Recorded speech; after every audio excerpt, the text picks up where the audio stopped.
Bismillahirrahmanirrahim. Salam alaikum wa rahmatullah. Bonjour tout le monde. Aujourd'hui, notre vidéo va parler d'un composant qu'on a déjà évoqué dans une vidéo passée, peut-être la vidéo numéro 15, sur les encodeurs. L'encodeur rotatif, celui-ci. On l'a déjà vu. Ça, c'est l'arrière de l'encodeur. Il possède, comme on le voit, des résistances de pull-up, donc inutile d'ajouter des résistances extérieures. On a vu que le schéma interne de l'encodeur ressemble à peu près à ceci. Voici nos deux boutons S1 et S2, et nous avons un bouton poussoir qui est matérialisé ou schématisé ici par SW. On peut voir ici les résistances pull-up. On a déjà vu le fonctionnement de ce schéma et on a parlé de ces deux switches qui s'ouvrent et se ferment à tour de rôle, pas en même temps, jamais en même temps, et c'est ainsi qu'ils produisent le signal suivant.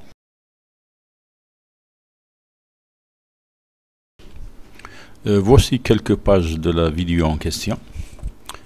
Ces pages vous aideront vraiment à comprendre le fonctionnement de notre encodeur.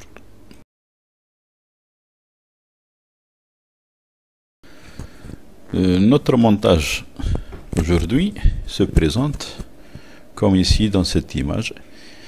Il est composé d'un écran LCD, d'un afficheur LCD, notre encodeur ici, une LED verte qu'on va utiliser pour faire varier sa luminosité en mode PWM, et notre LED intégrée à l'Arduino, c'est la LED built-in qu'on va utiliser aussi dans différentes fonctions. Et un aperçu de notre programme, de notre vidéo, notre écran avec deux lignes de menu, parce que justement notre vidéo d'aujourd'hui va parler de la navigation dans les menus à l'aide d'un encodeur rotatif. Et donc à l'aide de cet encodeur rotatif, on va pouvoir naviguer dans les menus, choisir nos objets à modifier, varier leur valeur et exécuter l'action. Nous avons notre encodeur ici branché aux pins 2 et 3 comme spécifié dans le programme ici. Voici qu'il est, le voici, rotary 2 and 3, déclaration de l'objet rotary avec S1, S2 sur pin 2 et 3. Et nous avons aussi le bouton, le fil bleu ici, branché à la pin 8. Le bouton, voilà, qui branché à la pin 8. Ce mot true qui veut dire active low égale true. Active low à cause des pull-up. Et nous avons le branchement de l'afficheur, notre afficheur branché ici, avec ces 6 fils qu'on voit ici, branchés au pin A0, A1, A2, A3, A4, A5. Ces broches de A0 jusqu'à 5 s'appellent aussi, ils ont une autre dénomination, ce sont les broches de 14 à 19, 18, 19, 14, 15, 16, 17, 19 et 18, qui correspondent respectivement aux broches RS Enable des 4, 5, 6, 7. Dans notre programme, on va utiliser bien sûr la bibliothèque Liquid Crystal H, on l'a déjà vu, qui va s'occuper de la gestion de l'afficheur. Elle va faciliter notre travail. Nous avons la bibliothèque Rotary H qui va s'occuper de notre encodeur. C'est cette bibliothèque. C'est le travail de beaucoup de gens pour nous faciliter la vie. Avec cette bibliothèque, on peut décoder notre encodeur. Et nous avons One Button H, c'est une autre bibliothèque qui va nous aider à lire le bouton de l'encodeur. C'est un bouton simple, mais dans notre programme ici, on va utiliser sa fonction de clic et sa fonction de longue presse, un appui long et un appui court. On a déjà vu ce genre avec un bouton dans une vidéo, on a vu le clic et le double clic et le long press. Avec ce bouton ici, on va utiliser à peu près la même chose, le clic et le long press. Tout ça pour pouvoir naviguer dans notre menu. Voici un exemple de rotation d'utilisation de l'encodeur pour naviguer dans les menus. C'est une station à air chaud et comme on le voit, on change la température, on augmente la température, on la descend à l'aide de l'encodeur et à l'aide du bouton poussoir aussi, on peut faire varier plusieurs choses.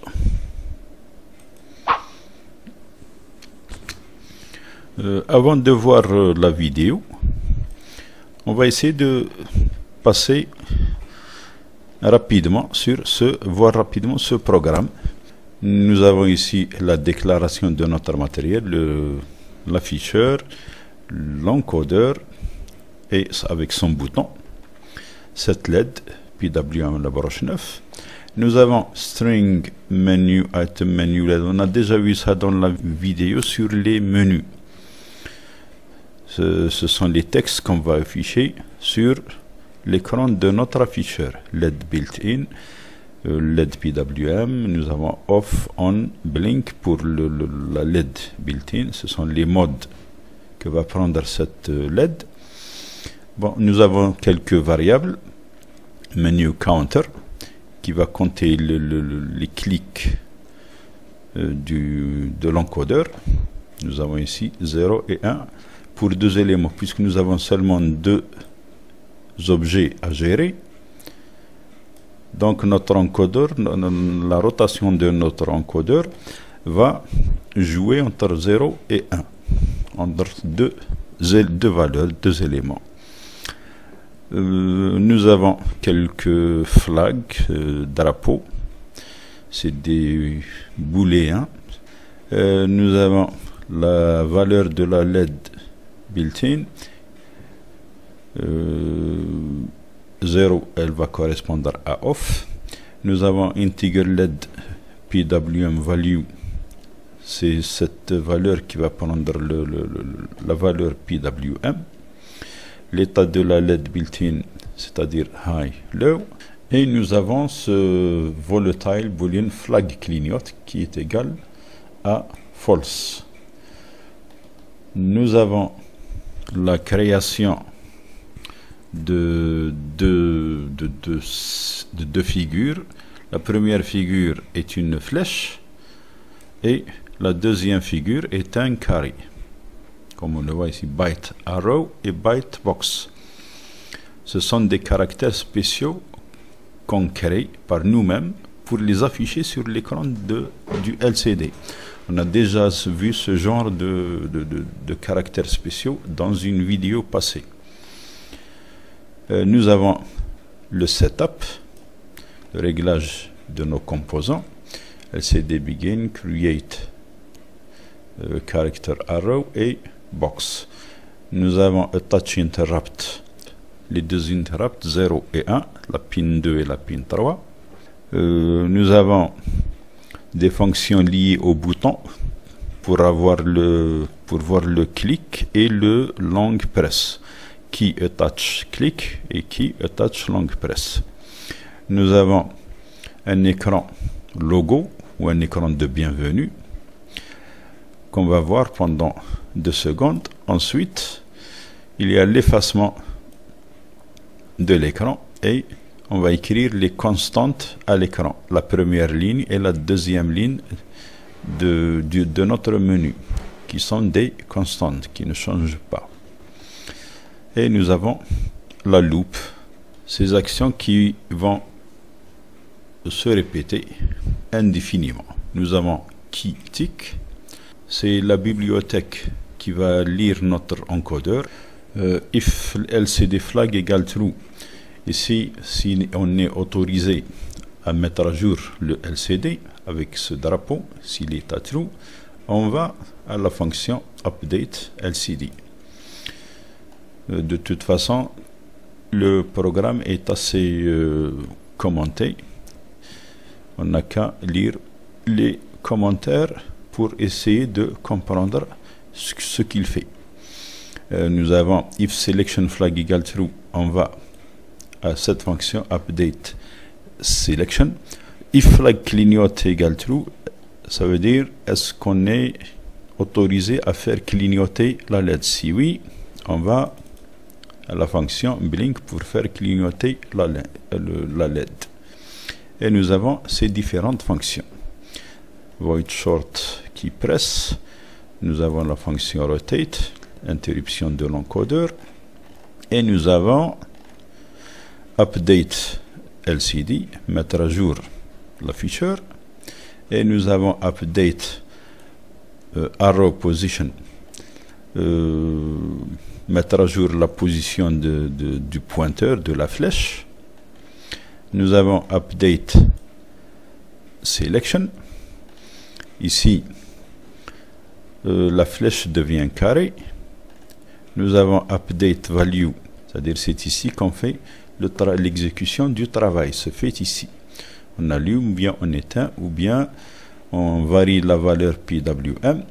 Et si le flag clignote est à 1, on fait clignoter la LED. Voilà, c'est la fin du programme.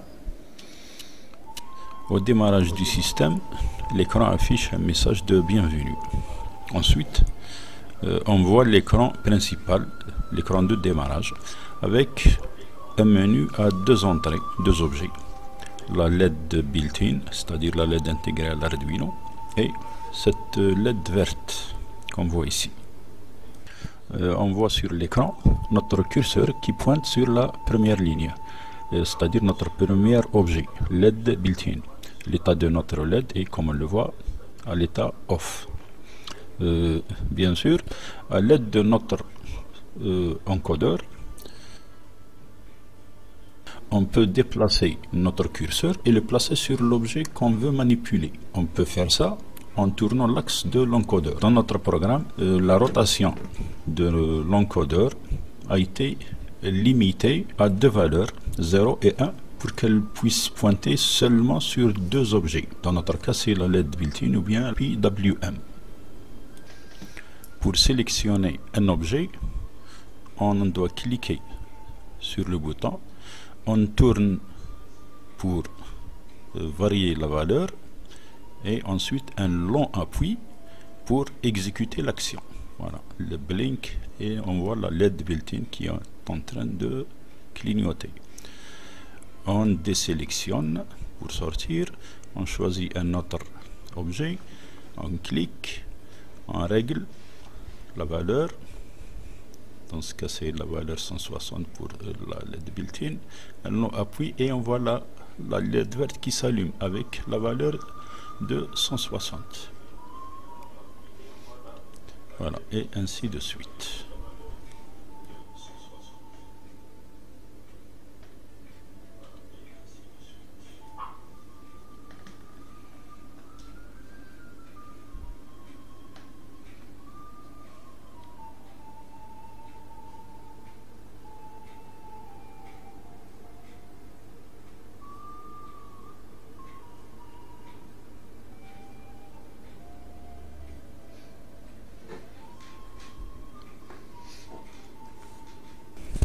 Ce qu'on vient de voir aujourd'hui, c'est un menu à deux entrées. Dans une prochaine vidéo, Inch'Allah, on essaiera de faire un menu à plusieurs entrées, à 4, 5, 6, etc.